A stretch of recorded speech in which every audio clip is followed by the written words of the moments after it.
कहते हैं कि कराची पर कुदरत का खास करम है। यही वजह है कि यहाँ ज़लज़ले और तूफान रुख बदल कर गुजर जाते हैं। ये बिल्कुल हो सकता है, लेकिन इसकी दूसरी वजूहात भी हैं। पहली चीज़, साइंटिफिक एतबार से ज़लज़ले ऐसे मकामात पर ज़्यादा महसूस किए जाते हैं जो या तो फॉल्ट लाइन पर हों या फिर ज़मीन की प्लेट्स के एज पर हों। ऐसे मकामात पर ज़लज़ले की गहराई और शिद्दत भी तेज़ महसूस की जाती है, जबकि तबाही का अंदेशा भी ज़्यादा होता है और कराची इस हिसाब से ज़लज़लों के थ्रेट से बाहर है।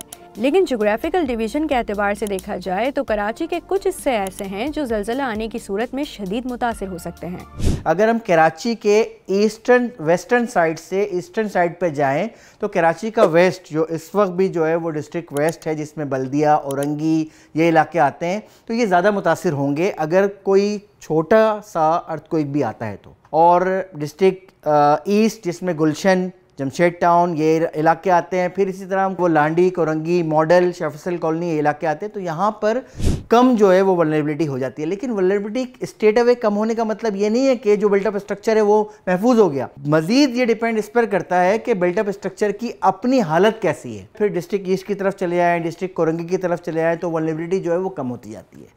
लेकिन ये एक सिंगल फैक्टर है। अभी हम सिर्फ ये बात कर रहे हैं कि अर्थक्वेक का जो ग्राउंड पे इम्पैक्ट होता है वो क्या है। अलबत्ता इसमें ज़लज़ले की गहराई, इमारतों का स्ट्रक्चर और आबादी की शरह के हिसाब से ही तबाही का जायज़ा लगाया जा सकता है। ये भी ज़रूरी नहीं कि सिर्फ तबाही शदीद नौइयत के ज़लज़ले से ही हो, बल्कि एक्सपर्ट्स का ख्याल है कि माइनर सा अर्थक्वेक भी कराची की हेरिटेज बिल्डिंग्स को नुकसान पहुँचा सकता है। तो क्या हम इतनी बड़ी आबादी के शहर में ऐसी इमारतें बना रहे हैं जो ज़लज़लों की सूरत में महफूज हों? दो चीज़ें जो है ना बिल्डिंग के हवाले से बहुत अहम है।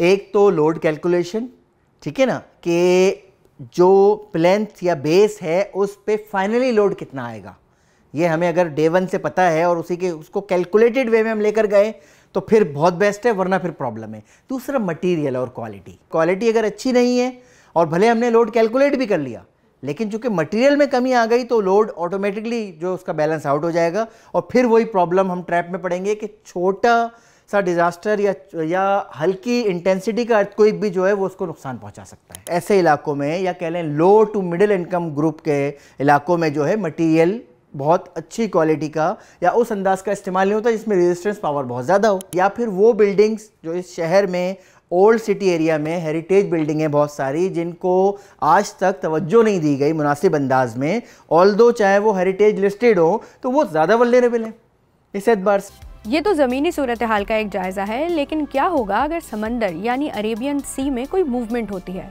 दुनिया भर में साहिली पट्टी पर वाक़े शहरों को खास मॉनिटर किया जाता है क्योंकि नेचुरल क्लैमिटीज़ में ये शहर ज़्यादा वनरेबल होते हैं।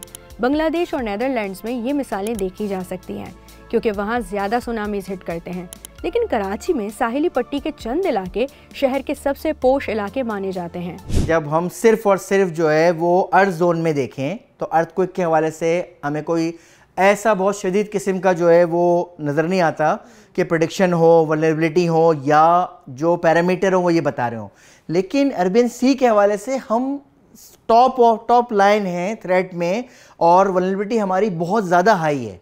Even as compare to other coastal cities भी हमारी जो है वल्नरेबिलिटी बहुत ज़्यादा है, क्योंकि वो जैसे बांग्लादेश की मैंने मिसाल दी कि उनकी प्रिपरेशन है, उन्होंने इस पर वर्कआउट किया, हमने तो इस पर वर्कआउट ही नहीं किया आज तक। तो हमारे लिए तो बहुत बड़ा चैलेंज है ये कि तो हम ज़मीन वाले ज़लज़लों की बात कर रहे हैं ना, समंदर में जो ज़लज़ला आता है उसके लिए तो हमने कभी सोचा ही नहीं है। जो उसका एपिसेंटर अगर यहाँ करीब बन गया और तो वो फिर सुनामी की सूरत में जो हमें हिट करेगा वो एक डिफरेंट ज़रूर है, लेकिन है वो भी अर्थक्वेक ही। इस 3 करोड़ के शहर में मेरे ख्याल में 1 लाख लोग भी ऐसे नहीं होंगे जो तैरना जानते हों।